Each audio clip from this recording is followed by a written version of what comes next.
Hello guys, আসসালামু আলাইকুম। তো আজকে একটা অনেক সুন্দর একটা জিনিস দেখাতে যাচ্ছে আপনাদের।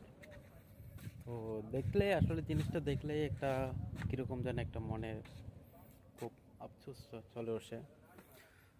তো দেখেন জিনিসটা কি দেখা যাচ্ছে কি একটা মানে বলার মতো না। এরকম একটা জায়গায় দেখেন কত সুন্দর এবং কোনো পরিষ্কার একদম পরিষ্কার একটা জায়গা, যেখানে আমি আছি এখন বর্তমানে। অবশ্যই আমি আছি এখানে।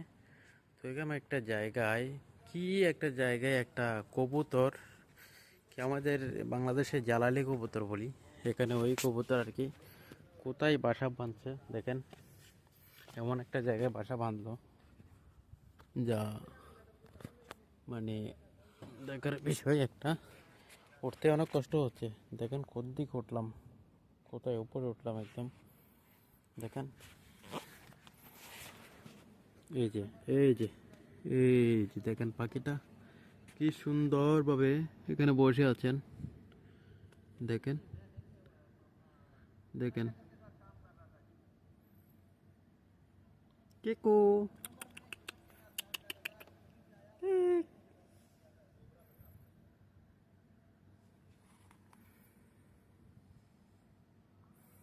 একদম কেবিনের উপরে একটা লাইট আছে, ওই লাইটের উপরে ছোট্ট দুইটিখানি কর দিয়ে, তাও কর না, গাছগাছালির ওই ডালপালা ওগুলো দিয়ে নিচে ওই বাচ্চাটা দিছেন। তো কতটা কষ্টকরভাবে জীবনযাপন করতেছে দেখেন একটু।